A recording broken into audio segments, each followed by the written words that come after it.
Un saludo para todos, soy Esteban Dragón y en este video continuaremos con la electricidad básica automotriz bajo el tema de materiales conductores, aislantes y semiconductores. En la naturaleza existe una gran variedad de materiales donde algunos materiales ofrecen poca resistencia para el flujo de electrones. Estos son los conductores. Su característica principal de estos materiales es su construcción atómica.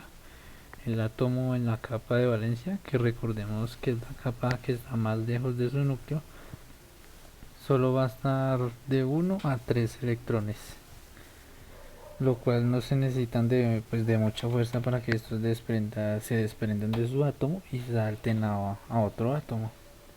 El material que conocemos la mayoría de nosotros, que se utiliza en la electricidad tanto como en el automóvil como doméstica, es el cobre, pues es uno de los materiales con mayor conductividad por tener un solo electrón en su capa de valencia.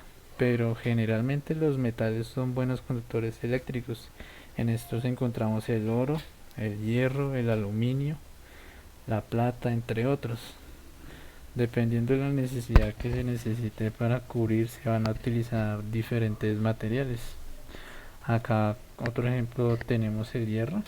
Como observamos, tenemos dos electrones en su capa de valencia. Acá están estos dos.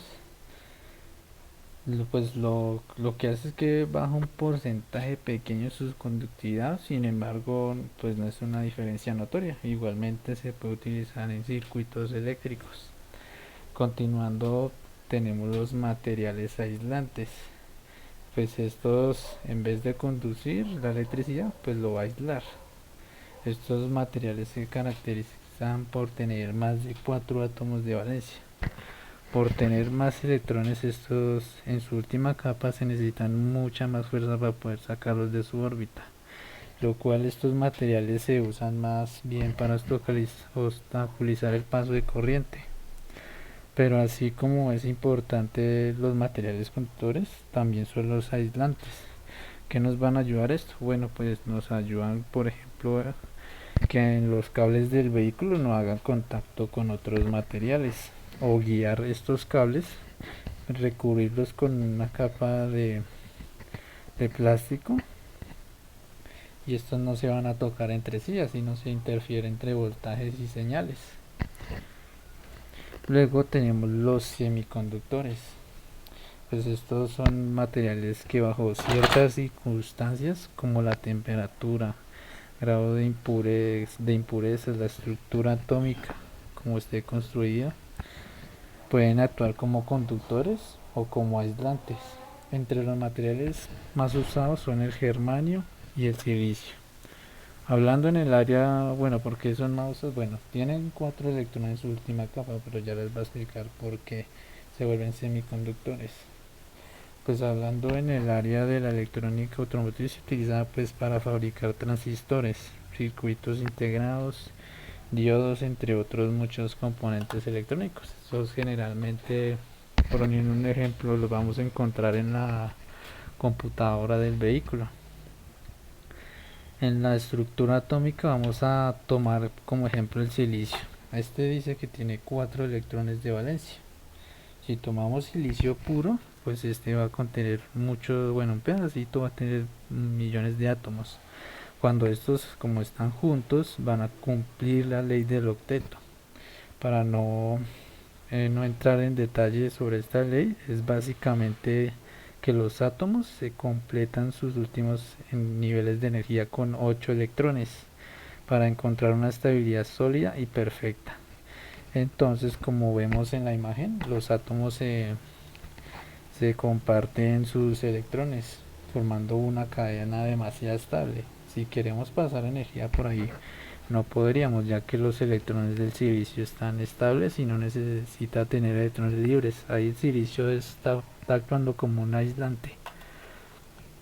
Entonces acá podemos ver, entonces por estos electrones de acá es básicamente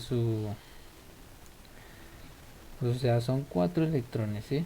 Eso es su capa, su última capa de valencia, sus electrones de valencia. Tiene 4, pero como está más átomos al lado, se van a complementar y van a formar 8 átomos en su capa, lo que forman el octeto, y es una estabilidad muy grande.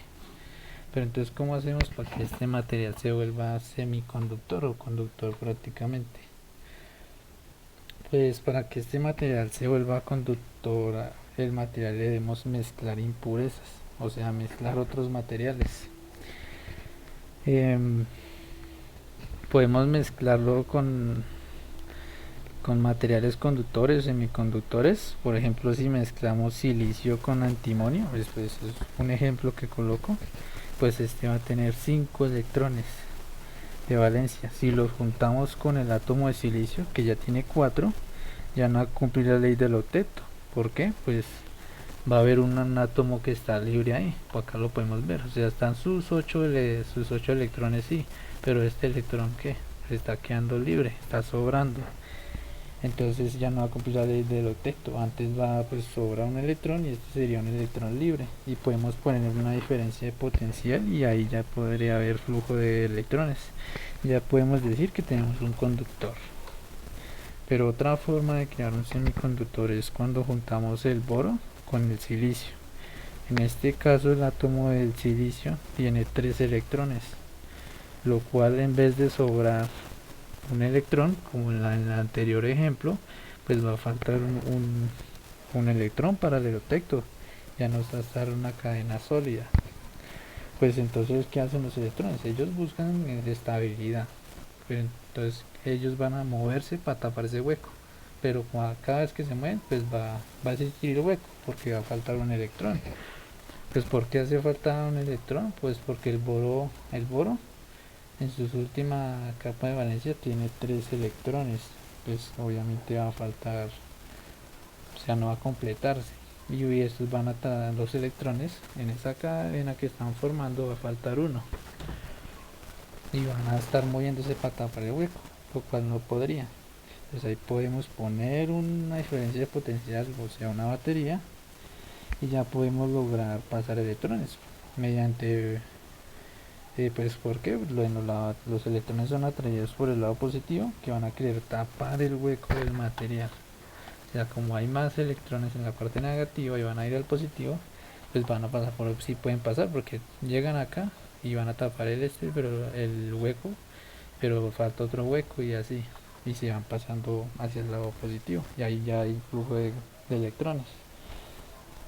Esto de mezclar semiconductores con más electrones se llama semiconductor tipo N, y que le falte un electrón, o sea, el caso de que le falte un electrón se llama un semiconductor tipo P.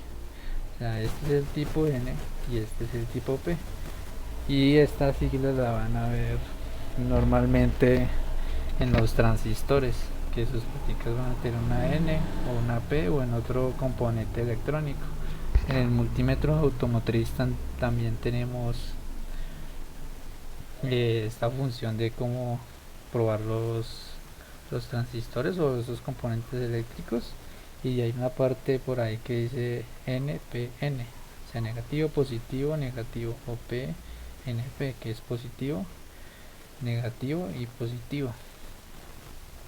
Y eso es lo que significa, que es un transistor, como está formado por un semiconductor, quiere decir que si es tipo P, quiere decir que le falta electrones a ese semiconductor. En cambio, si es P, pues le sobra un electrón.